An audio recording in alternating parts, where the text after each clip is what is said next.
रोखठोक वार्तांकन, रोखठोक बातमी।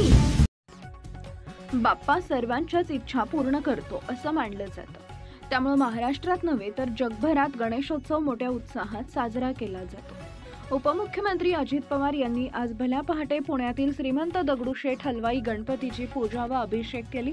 प्रत्येकाच्या मनातील इच्छा पूर्ण होवो असं साकडं आपण बाप्पाला घातले असल्याचं अजित पवार यांनी पत्रकारांशी बोलताना सांगितले। या माध्यमातून अजित पवार यांनी गणपती बाप्पाला मुख्यमंत्री होण्यासाठी साकडे घातले का याची चर्चा सुरू झाली आहे।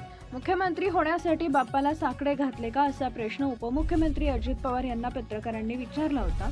यावर उत्तर देताना अजित पवार यांनी देखील तुमच्या मनात जे आहे ते पूर्ण हो, तसेच प्रत्येकाच्या मनातील इच्छा पूर्ण हो अशी प्रार्थना आपण बाप्पाचरणी केली असल्याचं म्हटलंय।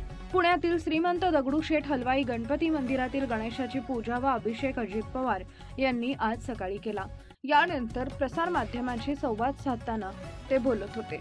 गणेशोत्सवाचे 10 दिवस बघता बघता कसं निघून गेले हे कोणाच्याही लक्षात आले नाही। इतके सगळे तल्लीन होऊन गणेशोत्सवात सहभागी झाले होते। आजच्या अखेरच्या दिवशी देखील वेळेमध्ये विसर्जन व्हावं यासाठी सर्वांनी मदत करावी, सहकार्य करावं असं आवाहन उपमुख्यमंत्री अजित पवार यांनी केलं आहे। महाराष्ट्रातील महत्त्वाच्या आणि ताज्या बातम्या पाहण्यासाठी आमच्या जय हो न्यूज चॅनलला सबस्क्राइब करा आणि बेल आयकॉन प्रेस करा।